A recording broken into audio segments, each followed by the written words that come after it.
Hey guys, I'm just here at our Flippin' Independence working today. The guys are down in the basement installing HVAC. So if you hear loud noises in the background, that's them.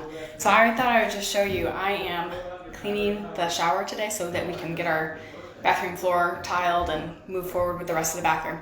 And this is the funk nasty. I've been scrubbing. I bought some, here I'll show you. I bought some cleaner at Dollar General. I just ran up to the store and got whatever they had with some Scotch-Brites, and I've been scrubbing it. And I got to a certain part of the shower, I'll turn it around, and it was so thick that it was like just wiping white on my sponge. Like that's what it looked like after I scrubbed for a minute. And so I literally went and got a putty knife and very carefully, so as not to scratch the fiberglass, I have been puttying soap scum off of this bathtub. How nasty is that? Isn't that gross? It's gross, but yet it's oddly satisfying.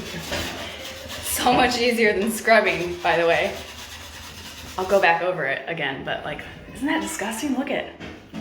So it just came off. So then look at the bat. So all right, so this has been like, I've scrubbed this. I have to rinse it yet, but I've scrubbed it. This is kind of what's left, as well as the bottom. Can you see that? Like, I cleaned the strip right there in the middle to see how dirty, like clean, dirty. And there's the bottom of the bathtub. Same thing down here, like look. That is just like scum on the bottom of the bathtub. Can you believe it?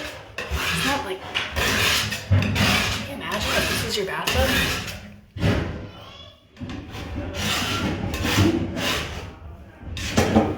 Anyways, that's my video. I thought it was pretty gross and I thought you guys would find it amusing. Hope you found it as amusing as I did. What? Don't ever let your shower get this bad you have to scrape it with a putty knife. Oh.